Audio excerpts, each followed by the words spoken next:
بسم الله الرحمن الرحیم. دغه ویډیو ډیره مهمه ویډیو ده او خاص کر دغه خلکو لپاره چې هغه زیاتره په اروپایي هیوادو یا د سعودي یا د نورو کویټ دغه هیوادونو کې دي. اکثره خلک فیک آیډیانې جوړوي، د خلکو سره فراډ کوي په هغه باندې او هغه باندې هغونه روپۍ اخلي. لکه په دغه کې ډیر مثالونه دلته د ما سره ستا په موبایل کې د دلاور خان په نوم باندې یوه فیک آیډي جوړه سوې ده چې په مانسیرا خاکي کیم کې دی، په خپله ژوند کوي او په اروپا کې ده. بل آیډي د اکبر خان خاکی په نوم باندې جوړ شوی چې دې هلک په نوم باندې درې څلور پنځه ویډیوګانې جوړې شوې دي. یو بل آیډي د عمران خان په نوم باندې جوړ شوی چې دا د ما ماما ده. دا د اکبر خان خاکی والا ما ته خپله فرینډ ریکویسټ وکړ، زه پوه شوم چې دا یو فیک آیډي ده.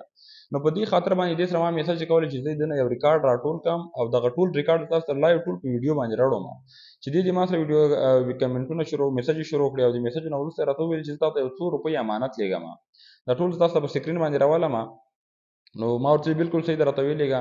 د هغه نه وروسته چې کله ما ته ولېږلې ما ته یې اماونټ ولېږه 9,58,150 پاکستاني روپۍ.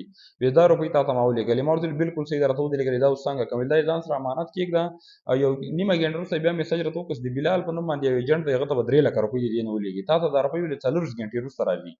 نو تاسو سکرین باندې هر شی کتلی شئ، تاسو ته لایو راولم چې ګوره دوی د منیګرام یو هغه ما ته ولېږه لیسټه، د تاسو سکرین باندې تاسو سره شیر کومه په منیګرام د لیسټ کې. نو دغه نه وروسته ما ورته وویل چې تاسو د الله تعالی نه ډارېږئ چې درواغ یې د خلکو سره دا دوکې کوئ. ما خو صرف د میسج په دې خاطر ورسره کولې دوی نه ریکارډ راجمع کړم.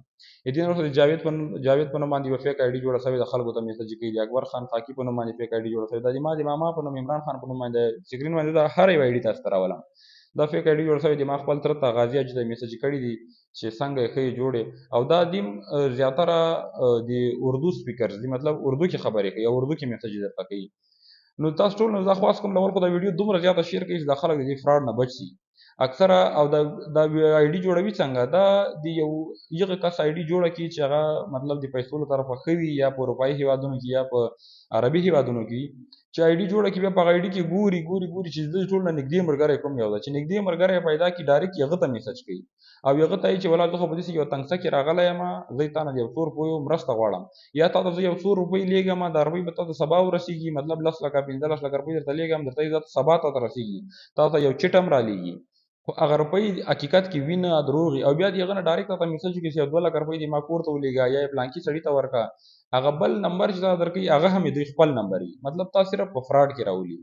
نو زه تاسو ټول نه دا خواست کوم دا ویډیو ډیره زیاته څومره شیر کولی شئ شیر یې کوئ چې خلک له فراډ نه بچ شي. کې د دې واتساپ نمبر هم تاسو ته ښیم، په میسنجر میسج درته وکړي بیا واتساپ نمبر درنه وغواړي. ما رضا خپل واتساپ نمبر هم ورکړ، زه هر شی تاسو ته په ثبوت باندې ښیم.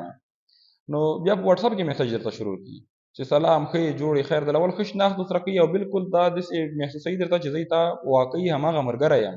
د هغه نه وروسته بیا درته وایي چې زه یو څو روپۍ امانت درته لیږم او د ما کور به هم نه خبره یې، دغه روپۍ به یې ځان سره امانت کېږدي. هغه ټول ترتیب چې درسره وکړي. نو اکثره داسې کسان زه پېژنمه، موږ پېژنګلو کسان دي، تاسې به هم اکثره داسې خلک پېژنئ چې هغو د خپل ملګري په اعتبار باندې دوی ته په حقیقت کې 2 لکه او 15 لکه روپۍ لیږلي دي او د هغه نه وروسته دوی بلاک کړي او هغه فراډ یې خپل سر ته رسولی، دغه خپلې روپۍ محفوظه کړي دي. نو بار دی تاسو ټول نه دا هیله کوم دا ویډیو دومره زیاته شیر کړئ چې خلک له دې فراډ نه بچ شي او د دې فراډ نه د بچېدا د ټولو نه صحیح طریقه کومه ده چې تاسو ته هر چا میسج وکړه په نوې آی ډي باندې چې زه پلانکی سړی یم، ډایرکټ د هغه ورور ته یا هغه ته یا د هغه تره زوی ته په واتساپ باندې میسج کوئ چې آیا دغه آی ډي د تاسې ده. که د دوی آی ډي وي نو د هغو سره بالکل تاسې فرینډ سئ او د هغه سره خپله ملګرتیا په مخ ویسئ. او که د هغو آی ډي نه وي نو ډایرکټ هغه آی ډي ریپورټ کوئ، چې هغه آی ډي تاسې ریپورټ کوئ هم به تاسې له فراډ نه بچ شئ، هم به تاسې په شان نور ډېر ملګري له فراډ نه بچ شي. د ویډیو کتلو څخه هم نړۍ مننه. کور مو ودان. بیا هم درته وایم چې ویډیو ډېره زیاته درسره شیر کړئ. د الله په امان.